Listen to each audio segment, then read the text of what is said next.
Stuart's stand-up is When like... I saw that he was the headliner, I was like, oh, this is going to be fantastic. So it starts, and I think Stuart, for those of you, I mean, I'm sure people who are watching this are somewhat familiar, but he's very challenging to an audience. He's a little confrontational. It's a little abrasive, but that's the whole show. He's like any other comic. He's good on some nights, not so good on the other nights, and a lot of it depends on your audience. So it's a great wave of realization that you see come over the audience as kind of people get that that this is going to be the show, and just seeing those realizations is fantastic. It's funny, he's got funny jokes, but it's more than that. It's like this surreal experience. You're seeing something on stage that you probably won't ever see again. You don't know what the fuck's gonna happen. Just kind of the hushed conversations people are starting to have. Like, is this gonna be it? Is this, And so when you're in the back, you get to see it all. So you see Stuart doing his deal, and then you see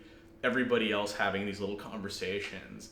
And then they're kind of checking their watches to see, well, it is the end of the show, and there's another thing at 12 we wanted to do. And the best part is that with the Stuart show is that you kind of get it, that it's performance art, or you don't. And the fun of getting it is seeing the people who don't get it not get it, and just kind of go like through all these stages of grief when it goes from disbelief to bargaining, like, well, we'll give them a couple more minutes, to anger, to finally acceptance that this is just going to be the show, Whoever called it performance art had it right on. It's like he just prowls back and forth. His face just twists up with anger.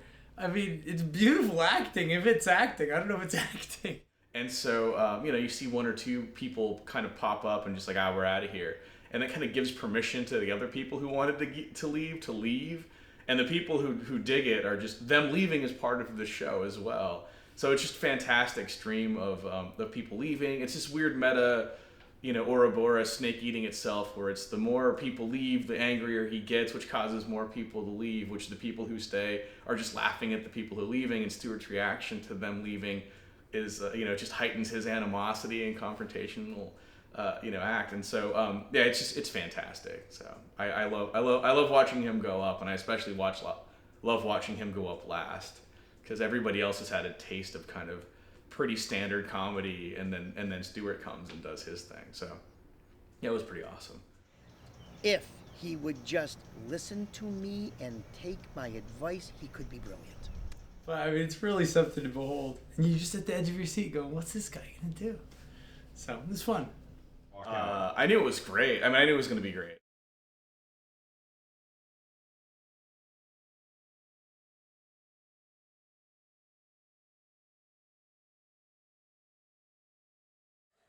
All right, are you guys ready for your headliner? You sure about that? Your headliner was thrown out of anger management in under 1 minute for being too angry twice. But he promises no one will need bail money tonight. Please give it up for Stuart Mazzeo. Yes! Thank you. I love. Hey, give me a kiss. Yes! Come on! I can't hear you! I want to hear you! And you! And you! Yes! Hello. Thank you all for coming. Shut up! Now, for those of you who know me, hi. The rest of you, buckle up. My niece returned from Hawaii with a gift for me. The little hula girl for the dashboard. And you know why she gave it to me? Because she knows I'm gonna drive like this. And then, when the cops pull me over, I can say, but dude! And the cop will go, and then I'll go to jail.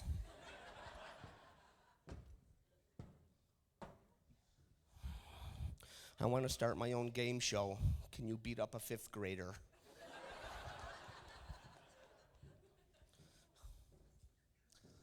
Okay, enough with the pleasantries. Are there any stupid people here? Okay, don't kick my ass after the show. My friend, I was dog sitting for my friend, and he says, don't give them people food. And I had to tell him, there's no such thing as dog food.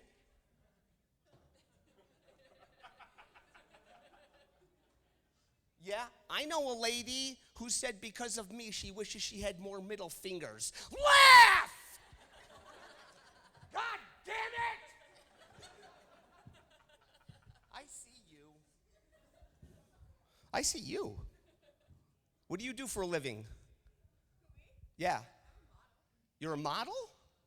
Do you come with glue or do I have to buy that separate? I'm just asking. No, actually, I have a modeling joke for you. Have you ever been like on set doing your thing and then you fart so bad that even you can't handle it? That's a modeling joke.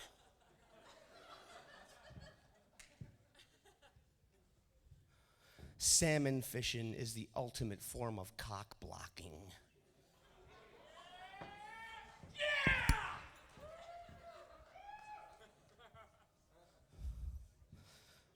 I swear to God, I normally don't speak for everyone, but I think I speak for fucking everybody here when I say I am sick and holy milk cow fuck tired of ugly babies. And their stupid goddamn mothers. Oh, isn't she an angel? No! She looks like Chucky from the 3rd goddamn movie!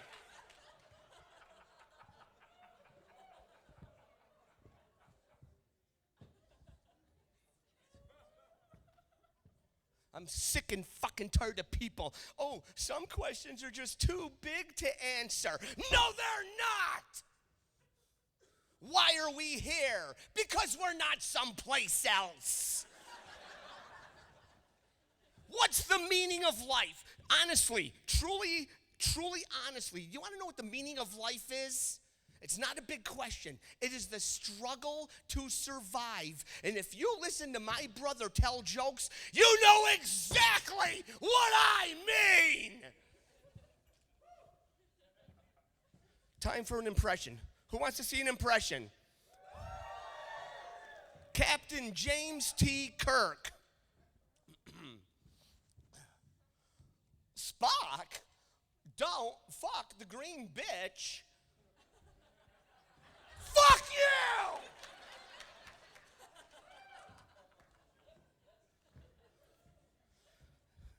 Anybody out there have a canine companion?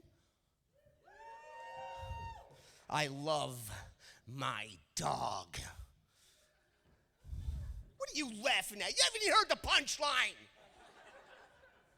I see you. I love my dog. My dog is retarded, okay? That's why I named her Syndrome. So when she jumps up on the furniture, I can say, Down Syndrome! Down Syndrome! It was either that or stir fry. Syndrome got a little bit fat, so I took her to the vet for liposuction. Syndrome has 4 basic looks. Number 1, I love you. I love you. I love you. I love you. You spoil me and I love you. Look number 2, if I had thumbs, I'd kill you. Look number 3, are you jerking off again? I'm a dog. I age 7 times faster than you, and you jerk off a lot. And the 4th look.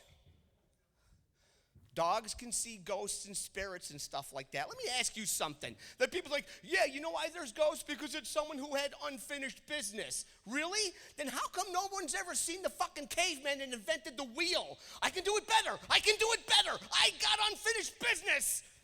How come no one ever sees Jesus except for fucking toast or a fucking tortilla? Nobody sees this goddamn ghost. What was I talking about? What's your name? You!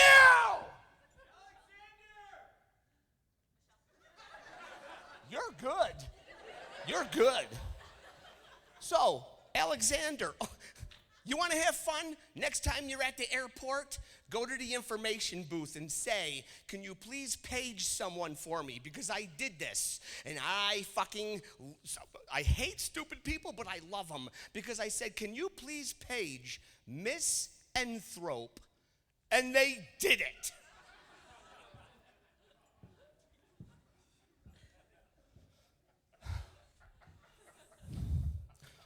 So what did come first, the chicken or the egg? What came first, the chicken or the egg?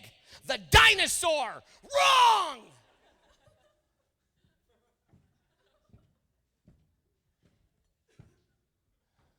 You like knock-knock jokes? You ready? Knock, knock, knock, knock, knock, knock, knock. What are you, fucking homeschooled? It's a knock-knock joke. If I say knock more than twice, it's the fucking joke! I have a girlfriend. Now, I'm gonna tell you something. Look at me. I'm fat. I know it. I'm Italian. I'm a guinea motherfucking wop, and I fucking love to eat. And she loves to bake. She fucking bakes pies, cakes, cookies, fucking oatmeal. She fucking bakes coffee. Everything she fucking bakes. And the only thing I don't understand about it is I never thought I'd meet a Jewish woman that would want to spend that much time near an oven.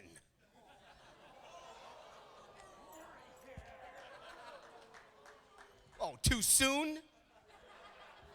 Yeah. What did Saddam Hussein and Little Miss Muffet have in common? They both had curds in their way. Too soon? So does anybody like yogurt?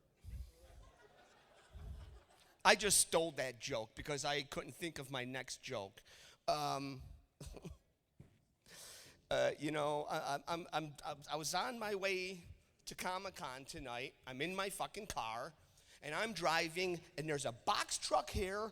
I pull up into the crosswalk just as I see 5 cyclists. And the instant I see him, I'm like, sorry, where are you going? Was it something I said? My mother was right about you. So, I pull up, I see them, I say, I'm sorry, but that's just not fucking good enough. Ching, ching, ching, ching. Fuck you, you asshole. We're cyclists. Fuck you. Every one of them, even the kids. The fucking 9 and 10-year-old kids are fuck you, you asshole. And I said, oh, I leave the house trying to be so good. But you make it so hard. So I just pulled up alongside of him with my car and I said, you realize I can still run you over, right? If you're not going to have fun, don't leave the house. Come on, people, work with me.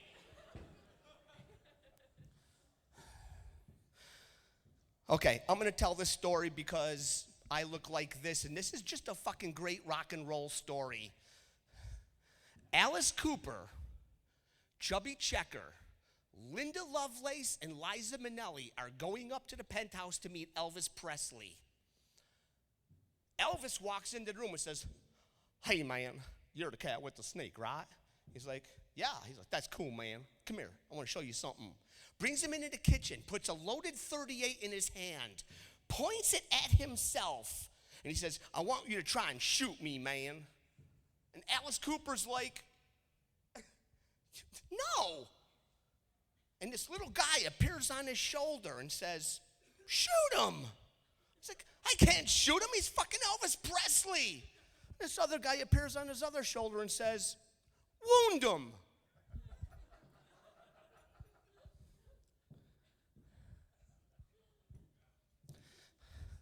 I want to start another show. Young and hot, old and not. Guess which one I am. And here's what I do. We hold it in my house. And the way you get voted off the show is you say something so stupid that it gives me a headache.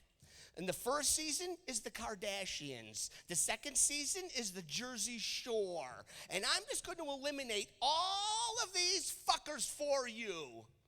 You're welcome! Now, I used to work in the music business. And there was this one roadie. I can't even, the crazy thing is I don't remember his name, but he would call everyone Johnny. Not just Johnny, he would call them Johnny. And I swear to you this is true. One night, we're finished up, he meets a girl, he wants to have sex with her, but she likes being tied up. So he goes around to every room knocking on the door. Hey, Johnny, you got any rope? You got any rope? Every fucking room. Nothing. He comes back to his room. She figures out there's a lamp with a chain. So they're standing on a table big enough for two people. She's got the chains wrapped around her hands. They're fucking. The table goes, they go, and half the ceiling goes. We rush into the room, and as I rush into the room, he's upside down on his head, and she is pushing a piece of ceiling off of herself, and he looks at us all and says, "Hey, Johnny, you got any plaster?" Now, as I can tell, some of you don't like me. Good. At least I'm not Dane fucking Cook. So those of you who don't like me, I don't care. If you do like me, I will be selling my CDs at the front door. I have some Alice Cooper, Faith No More, and G-Spot Grannies. That's not for sale. All right, one last impression, and then fuck you. Are you ready? Dr. Emmett Brown from Back to the Future. Marty, don't fuck your mother. It's bad.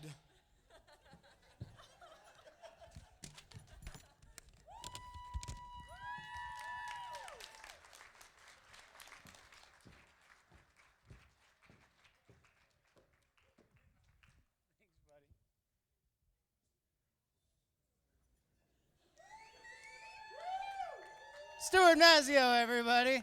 That was some performance art for you. Thank you guys so much for coming out. We will be back here in this very same room at midnight with an entirely different lineup of comics, and it will be a fantastic evening, so please come back again. Thank you guys so much for coming. Be sure to throw more money at the bar people back there. Why not? Why not? Tip them well. Thank you guys again. Have a great night.